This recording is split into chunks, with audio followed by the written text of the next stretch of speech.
मंदी के बावजूद भारत सारी दुनिया की नजर में आज केंद्र बना हुआ है। विश्व की बड़ी से बड़ी आर्थिक शक्ति भारत की ओर देख रही है। सबको लगता है यहाँ निवेश किया जा सकता है, यहाँ शांति है, यहाँ विकास का वातावरण है। तो ये जो स्थिति आई है, ये प्रधानमंत्री जी के इस विजन के कारण ही आई है कि ठीक है भारत अनिल जी, में इसी शायद बात को बना। हम आगे बढ़ाना चाहेंगे। फिलहाल हम दर्शकों को बता दें कि ये सीधे दृश्य हम इस वक्त गांधीनगर से दिखा रहे हैं, जहां पर प्रधानमंत्री नरेंद्र मोदी की माताजी हीराबेन का अंतिम संस्कार की प्रक्रिया इस वक्त चल रही है। हिंदू सनातन रीति रिवाज के अनुसार अंतिम संस्कार की जो कर्मकांड हैं, जो अंतिम संस्कार की जो रस्में हैं, वो यहाँ पर निभाई जा रही हैं। और हम लगातार बातचीत कर रहे हैं कि कितनी बड़ी प्रेरणा प्रधानमंत्री नरेंद्र मोदी के लिए उनकी माताजी हीराबेन थीं। प्रधानमंत्री ने जो ब्लॉग लिखा है उसकी कई लाइन्स हम लगातार अपने दर्शकों को भी बता रहे हैं और उस पर अपने विशेष मेहमानों से बातचीत भी कर रहे हैं, क्योंकि इस ब्लॉग में प्रधानमंत्री ने अपनी माताजी को जिस तरह से डिफ़ाइन किया है, उसको अगर हम पढ़ते हैं तो आज प्रधानमंत्री की जो सोच है, जो नीतियां हैं, जो उनकी दूरदर्शिता है, वो सब उसमें परिलक्षित होता है। अनिल जी, एक जगह वो लिखते हैं कि आज अगर मैं अपनी माँ और अपने पिता के जीवन को देखूं तो उनकी सबसे बड़ी विशेषताएं रही हैं ईमानदारी और स्वाभिमान। गरीबी से जूझते हुए परिस्थितियां कैसी भी रही हों, मेरे माता पिता ने ना कभी ईमानदारी का रास्ता छोड़ा, ना ही अपने स्वाभिमान से समझौता किया। उनके पास हर मुश्किल से निकलने का एक ही तरीका था, मेहनत, दिन रात मेहनत। अनिल जी, 2014 के बाद 8 साल हो गए हैं। भ्रष्टाचार का कोई भी मामला मोदी सरकार पे अभी तक नहीं आया है। ईमानदारी और स्वाभिमान, चाहे आत्मनिर्भर भारत की हम बात करें या दुनिया में जिस तरह से भारत अपने रसूख को दिखाता है उसकी बात करें, तो ये प्रधानमंत्री की हर बातों में, हर वक्तव्य में ये परिलक्षित भी होता आया है। साथ ही मेहनत, दिन रात मेहनत, वो भी हम प्रधानमंत्री की मेहनत को अगर हम देखें तो आज वो बंगाल में होते हैं, कल केरल में होते हैं, परसों वो महाराष्ट्र में होते हैं। शायद ही ऐसा कभी दिन रहा हो कि आपको 2-3 दिन लगातार ऐसे मिले हों जब प्रधानमंत्री आपको सक्रिय ना दिखाई दें। तो इसे आप किस तरह से देखेंगे, ईमानदारी, स्वाभिमान, मेहनत? प्रधानमंत्री जी खुद कहते रहे हैं कि परिश्रम का कोई विकल्प नहीं है और सफलता का कोई शॉर्टकट नहीं होता है। तो अपनी माँ से उन्हें ये परिश्रम की जो प्रेरणा मिली है, आज ठीक है इस अनिल जी, इस बात को हम जारी रखेंगे। फिलहाल ये सीधे दृश्य हम आपको दिखा रहे हैं। शव को, अग्नि को समर्पित इस वक्त किया जा रहा है। प्रधानमंत्री नरेंद्र मोदी और उनके भाई, आप देख सकते हैं ये सीधे दृश्य। पार्थिव शरीर को, अग्नि को समर्पित किया जा रहा है। और हिंदू सनातन परंपरा, हिंदू रीति रिवाजों में मनुष्य अपने अंतिम वक्त पर, जो कहा जाता है कि पंच महाभूतों से ये शरीर बना हुआ है, और अपने अंतिम वक्त पर मनुष्य उन्हीं पंच महाभूतों में समा जाता है। ये वो दृश्य हम आपको दिखा रहे हैं जब पार्थिव शरीर को, अग्नि को समर्पित किया जा रहा है। प्रधानमंत्री नरेंद्र मोदी और उनके भाई जो वहाँ पर मौजूद हैं, उनकी ओर से मुखाग्नि दी गई है और अब ये चिता को आग दे दी गई है। हिंदू सनातन परंपरा के अनुसार पंच महाभूतों से बना हुआ ये शरीर अंत में उन्हीं पंच महाभूतों में समा जाता है। ये दृश्य आप देख रहे हैं, वो हीराबेन जिनकी तस्वीरें जब से प्रधानमंत्री नरेंद्र मोदी देश के प्रधानमंत्री बने हैं, उनकी तस्वीरें, उनके दृश्य लगातार देश और दुनिया के सामने आते रहे हैं। कई तरह से वो दृश्य आए। 100 साल की उनकी ज़िंदगी, हाल ही में उन्होंने अपना 100वां जन्मदिन मनाया, लेकिन अपने अंतिम पल तक वो सक्रिय रहीं चाहे कोविड की वैक्सीन लगवाने की बात हो या हाल ही में संपन्न हुए गुजरात विधानसभा चुनावों में पोलिंग बूथ पर जाकर वोटिंग करने की बात रही हो, या नोटबंदी के दौरान हमने देखा था कि वो खुद लाइन में लगी हुई थी आम जनता के साथ। सक्रिय हीराबेन की जीवन यात्रा अब अग्नि को समर्पित हो गई है। पंच महाभूतों से बना हुआ ये शरीर अग्नि को समर्पित हो गया है और ये शरीर उन्हीं पंच महाभूतों में समा जाएगा। आप देख सकते हैं हिंदू सनातन रीति रिवाज के अनुसार अंतिम संस्कार की जो प्रक्रिया है, उस प्रक्रिया को इस वक्त मूर्त रूप दिया जा रहा है। हीराबेन के बेटों के द्वारा मुखाग्नि दी गई है। प्रधानमंत्री नरेंद्र मोदी, उन्होंने भी मुखाग्नि दी।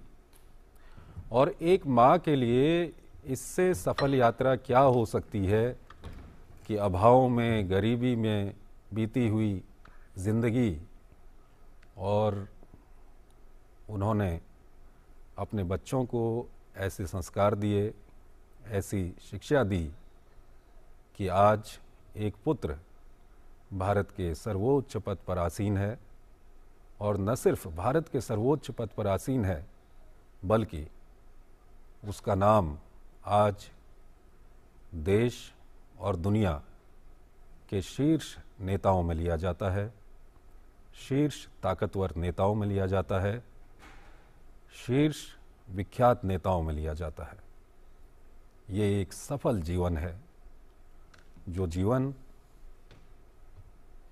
इस लोक में खत्म हो गया।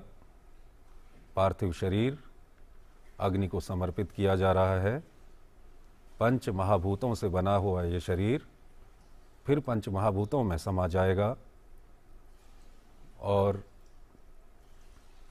हिंदू माइथोलॉजी के अनुसार आत्मा अमर रहती है, अजर रहती है, शरीर खत्म हो जाता है और पंच महाभूतों से बना हुआ ये शरीर यहाँ अग्नि को समर्पित कर दिया गया है और वापस ये शरीर पंच महाभूतों में समा जाएगा।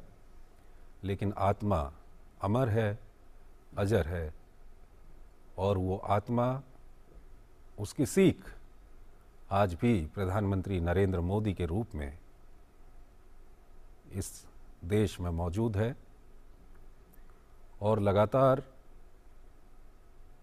वो ज़िंदगी जिसने अपने जीवन का एक बड़ा हिस्सा संघर्षों में जिया, अभाव में जिया, गरीबी में जिया, लेकिन ईमानदारी के साथ जिया, स्वाभिमान के साथ जिया, मेहनत के साथ जिया,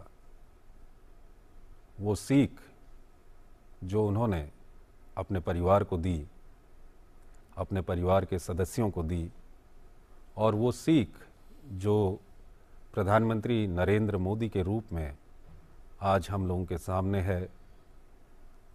और लगातार हम उस ब्लॉग की बात कर रहे हैं जो प्रधानमंत्री ने अभी कुछ ही महीनों पहले हीराबेन के 100 साल पूरे होने पर, उनके 100वें जन्मदिन पर लिखा था। उस ब्लॉग में लिखा गया है कि किस तरह से वो अभाव भरी जिंदगी में भी स्वाभिमान के साथ जीती थीं, स्वच्छता का जीवन जीती थीं, पक्षियों के लिए, जानवरों के लिए किस तरह से वो खाना रखती थीं, और साथ ही साथ कोई स्वच्छता कर्मी, कोई सफाई कर्मी उनके घर के पास आकर सफाई करता था तो उसको भी पूरी इज्जत देती थीं, और उस स्वच्छता कर्मी को पता होता था कि इसी घर में उनको चाय मिलेगी। उसके अलावा कई सारी विशेषताएं जो प्रधानमंत्री ने अपने ब्लॉग में लिखी है, उन विशेषताओं को अगर देखें तो वो आज प्रधानमंत्री के दृष्टिकोण के रूप में, प्रधानमंत्री नरेंद्र मोदी की सरकार के रूप में वो लगातार दिख रही हैं। चाहे हम अंत्योदय की थीम के साथ जो योजनाएं हैं जन धन योजना की हम बात करें, महिलाओं के लिए उज्ज्वला गैस सिलेंडर की हम बात करें, उसके अलावा स्वच्छ भारत की हम बात करते हैं, जल संरक्षण की हम बात करते हैं, हर नीति में कहीं न कहीं उस नेतृत्व ने, प्रधानमंत्री नरेंद्र मोदी ने जो अपने बचपन में सीखा है, जो उनकी माताजी से उनको प्रेरणा मिली है, हर योजना में वो भाव परिलक्षित होता है। और जैसा कि अभी हम उस ब्लॉग के हिस्से को भी आपको पढ़कर सुना रहे थे, वो लिखते हैं कि आज अगर मैं अपनी माँ और अपने पिता के जीवन को देखूं तो उनकी सबसे बड़ी विशेषताएं रही हैं ईमानदारी और स्वाभिमान। गरीबी से जूझते हुए परिस्थितियां कैसी भी रही हों, मेरे माता पिता ने ना कभी ईमानदारी का रास्ता छोड़ा, ना ही अपने स्वाभिमान से समझौता किया। उनके पास हर मुश्किल से निकलने का एक ही तरीका था, मेहनत, दिन रात मेहनत। और अग्नि को समर्पित कर दिया गया है ये पार्थिव शरीर, पंच महाभूतों से बना हुआ। और हिंदू माइथोलॉजी में शरीर खत्म होता है, आत्मा नहीं खत्म होती।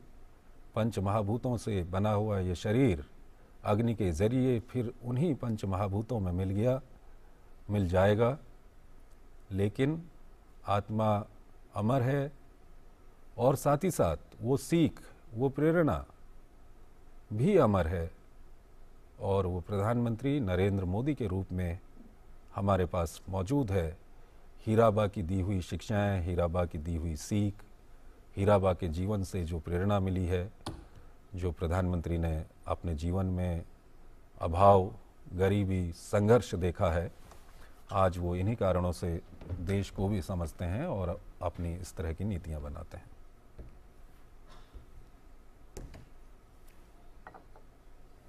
अनिल बंसल हमारे साथ लगातार बने हुए हैं। अनिल जी, पंच महाभूतों से बना हुआ ये शरीर वापस पंच महाभूतों में इस वक्त समा रहा है, मुखाग्नि दे दी गई है, लेकिन आत्मा अमर है और वो सीख भी अमर है जो प्रधानमंत्री को एक माँ से मिली है।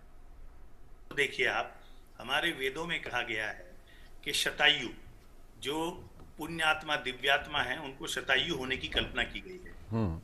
हीराबेन शतायु हुई, जो जीवन के 4 हमारे वर्ण हैं, ब्रह्मचर्य, गृहस्थ, वानप्रस्थ और सन्यास, उन सबको उन्होंने जिया, पूरे स्वस्थ जीवन जिया।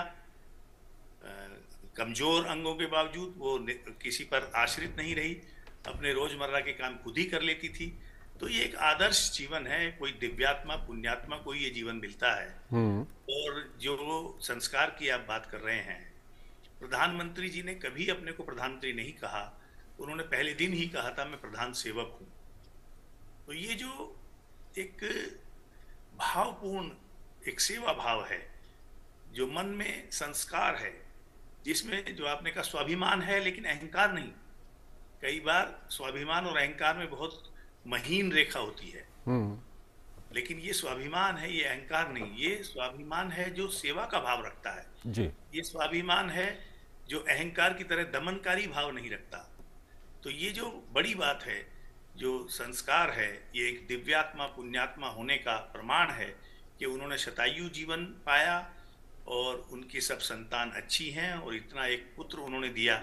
जैसे हम कह सकते हैं स्वामी विवेकानंद को हम याद करते हैं, तो किसी न किसी रूप में जो हमारे प्रधानमंत्री जी हैं, उनमें मैं विवेकानंद का स्वरूप देखता हूँ। उन्होंने राष्ट्रभक्ति, अपने संस्कार, अपनी संस्कृति, अपनी मानवता, इसके कल्याण को ही अपने जीवन का मिशन बनाया है और लगातार उस पर आगे बढ़ रहे हैं जी। जन सेवा, जन सेवा, मानव मात्र की सेवा, जन कल्याण, अभावग्रस्त लोगों की चिंता, ये एक नेता से और क्या अपेक्षा कर सकते हैं आप लोकतंत्र में।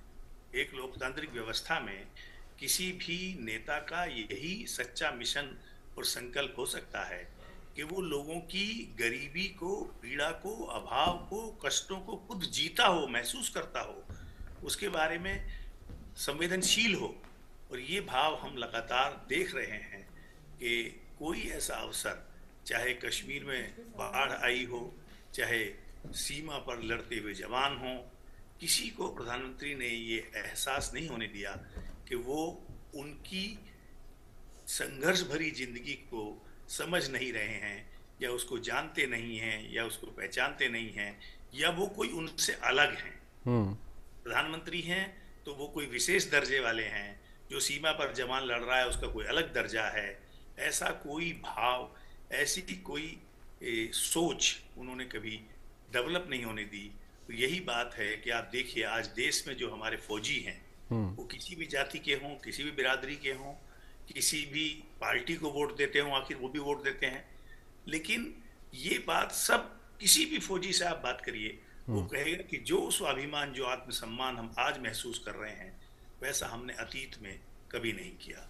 इसमें कोई दो राय नहीं है। बिल्कुल तो अनिल ये जी, प्रधानमंत्री का जो सफ़र रहा है उसमें एक बड़ा महत्वपूर्ण दौर रहा है। प्रधानमंत्री अपने घर से चले गए थे, रामकृष्ण मिशन मठ चले गए थे, उसके बाद उन्होंने पूरे भारत में कई जगह दौरा किया। तो उसको लेकर के वो लिखते हैं कि मैंने जब घर छोड़ने का फ़ैसला कर लिया तो उसे भी माँ कई दिन पहले ही समझ गई थी। मैं माँ पिताजी से बात बात में कहता ही रहता था कि मेरा मन करता है कि बाहर जाकर देखूं दुनिया क्या है। मैं उनसे कहता था कि रामकृष्ण मिशन के मठ में जाना है। स्वामी विवेकानंद जी के बारे में भी उनसे खूब बातें करता था। माँ पिताजी ये सब सुनते रहते थे। ये सिलसिला कई दिन तक लगातार चला। एक दिन आखिरकार मैंने माँ पिता को घर छोड़ने की इच्छा बताई और उनसे आशीर्वाद मांगा। मेरी बात सुनकर पिताजी बहुत दुखी हुए। वो थोड़ा खिन्न होकर बोले, तुम जानो, तुम्हारा काम जाने। लेकिन मैंने कहा कि मैं ऐसे बिना आशीर्वाद घर छोड़कर नहीं जाऊंगा। माँ को मेरे बारे में सब कुछ पता था ही। उन्होंने फिर मेरे मन का सम्मान किया। वो बोली कि जो तुम्हारा मन करे वही करो। हाँ, पिताजी की तसल्ली के लिए उन्होंने उनसे कहा कि वो चाहें तो मेरी जन्मपत्री किसी को दिखा लें। हमारे एक रिश्तेदार को ज्योतिष का भी ज्ञान था। पिताजी मेरी जन्मपत्री के साथ उनसे मिले। जन्मपत्री देखने के बाद उन्होंने कहा कि उसकी तो राह ही कुछ अलग है। ईश्वर ने जहाँ तय किया है वो वहीं जाएगा। इसके कुछ घंटों बाद ही मैंने घर छोड़ दिया था। तो आप एक, अनिल जी, एक माता को देखिए ना, आप माँ की जो ममता होती है वो काफ़ी कठोर होती है, और जब कोई पुत्र माँ से दूर जाता है तो ऐसा बहुत कम होता है कि माँ उसका समर्थन कर रही हो, और यहाँ आप देखिए पूरा समर्थन माँ की ओर से पुत्र को।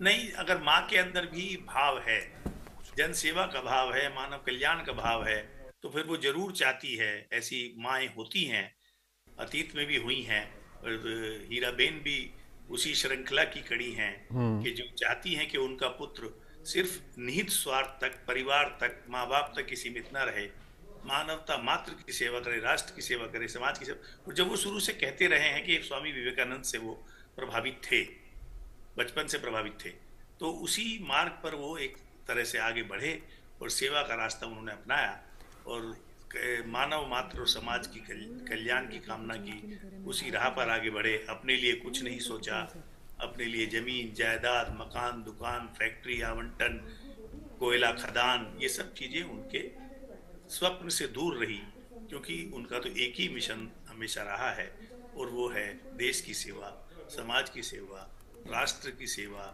राष्ट्र को विश्व में सर्वोच्च स्थान दिलाना, इस भारत माता के उत्थान की कामना करना, उसको सफल करना, उसको साकार करना, और उसी राह पर वो लगातार बढ़ रहे हैं। तो माँ का तो इसमें योगदान है ही। कौन माँ अपने बेटे को इस तरह से निकलने देती है? वो लाख जतन करती है, पर माँ ने भी सोचा होगा कि बेटा अगर कुछ अलग अनूठा इसके अंदर प्रतिभा है और करना चाहता है, तो मैं क्यों इसके मार्ग की बाधा बनूं? और ये एक छोटा रास्ता छोड़कर बड़े रास्ते की तरफ जा रहा है। तो माँ दूरदृष्टा थी, उन्होंने सोच लिया कि जा रहा है तो जाने दो, अच्छी राह पर जा रहा है, किसी खराब राह पर नहीं जा रहा है। तो ऐसी माँ को हम सत सत नमन करते हैं। धन्य है ऐसी माँ जिसने ऐसा पुत्र दिया। ठीक है अनिल जी, इस वक्त ये सीधे दृश्य हम आपको दर्शकों को दिखा रहे हैं गांधीनगर से, जहां पर प्रधानमंत्री नरेंद्र मोदी की माताजी के पार्थिव शरीर का इस वक्त अंतिम संस्कार किया जा रहा है। पार्थिव शरीर को अग्नि को समर्पित कर दिया गया है। ये सीधे दृश्य हम आपको दिखा रहे हैं। अनिल जी, हम ये जानना चाहेंगे कि अब जब हीराबेन इस दुनिया में नहीं है, प्रधानमंत्री के लिए कितना बड़ा एक खालीपन इसको आप कहेंगे? देखिए, माँ तो माँ ही होती है, चाहे वो जिस उम्र में दुनिया से जाए।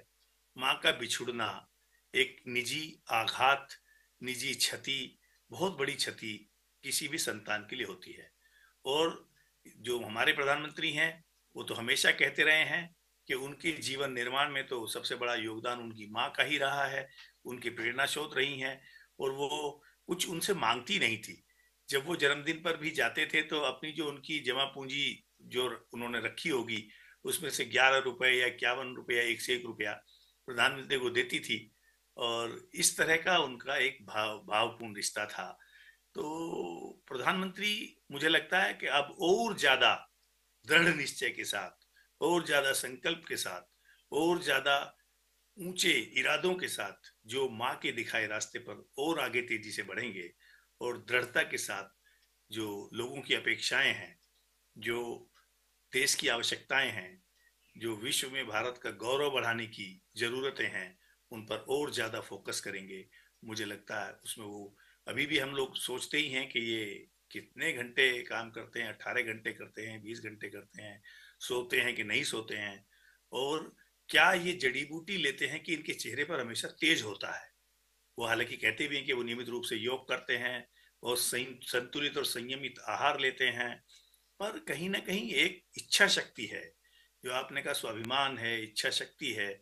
और कई बार ईश्वर आपको प्रेरित करता है, वो शक्ति देता है कि और जो अच्छी राह पर चल रहा है, वो और ज्यादा समय तक, और ज्यादा गति से उस राह पर चलता जाए, सबका कल्याण करता जाए, सबके हितों के बारे में सोचता जाए, न्यायिक व्यवस्था देता जाए लोगों को। ये मुझे लगता है प्रधानमंत्री अब और ज्यादा दृढ़ता के साथ और अटल विश्वास के साथ और निश्चय के साथ अपने इस मिशन को आगे बढ़ाएंगे। अपनी माँ की जो उनसे अपेक्षाएं थी, उन्होंने उनको पूरा किया है, और भी पूरा करेंगे। और एक अच्छा महसूस करेंगे, सुकून महसूस करेंगे कि माँ ने मुझसे जो अपेक्षाएं की थी, जब मैं घर छोड़कर निकला था, तो मैंने माँ को निराश नहीं किया। मैंने माँ की अपेक्षाओं, कल्पनाओं को मूर्त रूप देने में कोई कसर बकाया नहीं छोड़ी। मुझे लगता है वो कोई इससे, ये उनके लिए आघात है, पर इससे वो उबर जाएंगे और ज्यादा प्रेरणा लेते हुए अपने रास्ते पर दृढ़ता के साथ आगे अपना संघर्ष जारी रखते ही रहेंगे। मुझे इसमें कोई संदेह नहीं है। माध्यम से अभी दर्शकों को दिखा रहे हैं, ये दृश्य काफ़ी भावपूर्ण है। ये एक ऐसा क्षण होता है जो हर किसी के जीवन में आता है, और ख़ास तौर पर इस वक्त जो आप महसूस कर पा रहे होते हैं, उसे शब्दों में बयां करना बहुत बहुत मुश्किल होता है। और आँखों से हम देख पा रहे हैं कि किस तरह से प्रधानमंत्री के लिए ये पल भले ही बेहद कठिन हो, लेकिन जिस सोच, जिस तप, जिस योग, जिस कर्तव्य निष्ठा के साथ उन्हें बड़ा किया गया है, उसका प्रतिबिंब हम लगातार देख पा रहे हैं। और जैसा कि हमेशा कहा जाता है, आत्मा अजर है, अमर है, ना शस्त्र से काट सकता है, ना पानी से गला सकता है। और सबसे अहम बात यहाँ पर ये है अनिल जी कि हमेशा ये कहा जाता था, हम बचपन में सुनते आए हैं कि जो व्यक्ति पंचतत्व में विलीन हो जाता है वो एक तारा बन जाता है, और ऊपर से आपके उस हर कृत्य को देखता है, जिसे देख कर उसे सुख की अनुभूति होती है, जिसका जिक्र आप कर रहे हैं कि जिस कार्य और कर्तव्य पथ पर प्रधानमंत्री चल पड़े हैं आज, जिसे वो पूरा करेंगे आने वाले वर्षों में, कहीं ना कहीं इससे जो उनकी माताजी है, उनकी आत्मा को शांति अवश्य मिलती हुई। आत्मा मरती नहीं है जी, वो निश्चित रूप से उनकी माँ स्वर्ग से भी ये एक संतोष महसूस करेंगी कि जिस राह पर मैंने बेटे को चलाया था, वो उससे तनिक भी भटका नहीं, बल्कि मेरी अपेक्षाओं से कहीं अधिक उसने मेरी इच्छाओं को, अपेक्षाओं को, मेरी कामनाओं को, मेरी जो अभिलाषाएं थी उनको पूरा किया, और मानव मात्र की, समाज की सेवा में अपना जीवन लगाया। न्यायपूर्ण व्यवस्था के बारे में सोचा, अभावग्रस्त लोगों के बारे में सोचा, दीन दुखियों की चिंता की। और यही लोकतंत्र की एक सबसे बड़ी गारंटी होती है, जो कोई नेता अपनी जनता को दे सकता है, जिसके बारे में वो निरंतर सोचते हैं, उसको योजनाएं बनाते हैं, लागू करते हैं, फिर उनके क्रियान्वयन की निगरानी करते हैं और फिर परिणाम को भी अपने सामने पाकर संतोष महसूस करते हैं। अनिल जी, क्योंकि जिन दृश्यों को हम दिखा रहे हैं ये भावपूर्ण तो हैं ही, साथ ही साथ इस वक्त बहुत सी भाव प्रधानमंत्री के मन में चल रहे होंगे, क्योंकि जिस तरह के व्यक्तित्व को हीराबा ने गढ़ा उसका प्रतिबिंब हम आज देख पा रहे हैं, तो बहुत कुछ उनको याद आ रहा होगा अपने बचपन से जुड़ा हुआ। हालांकि कई बातें उन्होंने अपने ब्लॉग में भी साझा की हैं, लेकिन वो पहला स्पर्श, वो पहला खाना खिलाना, किस तरह से उन्हें उनके इस विचार पर विश्वास था कि अगर वो घर छोड़कर जाना चाहते हैं तो कुछ अलग सोचा है ईश्वर ने उनके लिए, ये सब उनको स्मरण हो रहा होगा। और इसीलिए कहा जाता है कि सभी रिश्ते एक तरफ, और जो एक बच्चे का माँ से रिश्ता होता है क्योंकि वो नाल से जुड़ा होता है, वो सर्वोपरि, सर्वोच्च और सबसे उसका एहसास ही अलहदा है। हम सब जानते हैं माँ की ममता का कोई दूसरा सानी नहीं होता। माँ खुद अभाव में रहकर अपनी संतान को रात भर जागती है, उसको उसके मलमूत्र को साफ करती है, सब कुछ करती है, क्या अपना उसको दूध पिलाती है, खुद अभाव में रहती है। तो दूसरी ये तो सब माएँ करती हैं, पर हीराबेन ने जो संस्कार दिए नरेंद्र मोदी जी को कि अपने परिवार के बारे में नहीं सोचना है, हमने अभाव में जीवन जिया है, तो जो हम जैसे हजारों लाखों करोड़ों लोग अभाव का जीवन जी रहे हैं उनके बारे में सोचना है, सबको अपना परिवार मानना है। तब देखिए आप 14 साल मुख्यमंत्री, 13 साल मुख्यमंत्री रहे, 8 साल से प्रधानमंत्री हैं, माँ ने तो कभी नहीं उन पर कोई दबाव नहीं बनाया कि मुझे भी सुख सुविधाएं चाहिए। प्रधानमंत्री के लिए क्या सुख सुविधाएं संभव नहीं होती, मुख्यमंत्री के लिए क्या सुख सुविधाएं संभव नहीं होती। उन्होंने तो कोई नौकर चाकर सिक्योरिटी गार्ड कोई किसी तरह की कामना कल्पना नहीं की। सब जानते हैं प्रधानमंत्री के परिवार को हर सदस्य के लिए एसपीजी सुरक्षा की कानूनी व्यवस्था है, उसमें कोई दुरुपयोग नहीं है। लेकिन उन्होंने कभी, मैं उनके बड़े भाई के घर गया था 2016 में, वहां एक नौकर तक नहीं था घर में काम करने वाला।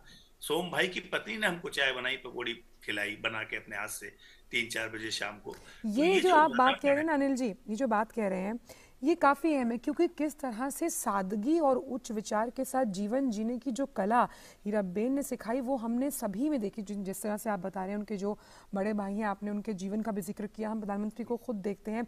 हमें आज भी याद है कि जिस वक्त प्रगति मैदान के टनल का उद्घाटन किया गया था, वहाँ पर जरा सा कचरा पड़ा था तो प्रधानमंत्री ने खुद अपने हाथों से उठाया। यानी कि जिस सादगी, जिस उच्च विचार का हम जिक्र कर रहे हैं, वो उनको उनकी माताजी से प्राप्त हुआ और लेश मात्र भी घमंड नहीं था उनमें। वो हमेशा से ये कहती रही कि मैं सिर्फ निमित्त मात्र हूं, और ये कहना अपने आप में उनको और उच्च पदवी और उच्च स्थान देता है किसी की भी नजर में। देखिए, उनके किसी परिवार के सदस्य ने, किसी माँ भाई बहन, किसी ने किसी सरकारी सुविधा के बारे में सोचा ही नहीं। जो अपना जिस तरह का जीवन जी रहे थे उसी तरह का जीते रहे। और खुद प्रधानमंत्री जी ने भी अपने लिए कि उनको कोई धन संग्रह करना है, कोई जमीन जायदाद इकट्ठी करनी है, कोई खान का पट्टा लेना है, कुछ और करना है, कोई फैक्ट्री में हिस्सेदारी करनी है, ये सब उनकी कल्पना से परे की चीजें थी। उन्होंने हमेशा माँ ने जो संस्कार दिया कि मानवता की सेवा करनी है, गरीबों की, दीन दुखियों की सेवा करनी है, बड़ा काम करना है। विवेकानंद उनके प्रेरणा स्रोत रहे हैं प्रधानमंत्री जी के, माँ की प्रेरणा रही है, उस देश को स्वच्छ भारत बनाना है। तो ये कितना बड़ा मिशन था कि कितने शौचालय, करोड़ों शौचालय देश में बनाए गए, क्योंकि हम जानते थे कि जो बीमारी फैलती है उसमें एक बड़ा कारण गंदगी का भी होता है। और ये सब बड़ा मिशन उन्होंने सोचा। अनिल जी, आप हमारे साथ बने रहिएगा। हमारे साथ हमारे वरिष्ठ सहयोगी अशोक श्रीवास्तव जी जुड़े हुए हैं। अशोक जी, ये जो तस्वीरें हम अभी देख पा रहे हैं, बेटे के लिए काफ़ी दुखद क्षण, और ये एक ऐसा पल है जिसमें कई तरह की भावनाएं उमड़ती हैं। जिस तरह से उनकी माताजी ने बड़े ही साफ शब्दों में कहा था, काम करो बुद्धि से, जीवन जियो शुद्धि से, और जिस तरह का जीवन वो जी कर गई हैं वो सबके लिए प्रेरणा। अशोक जी,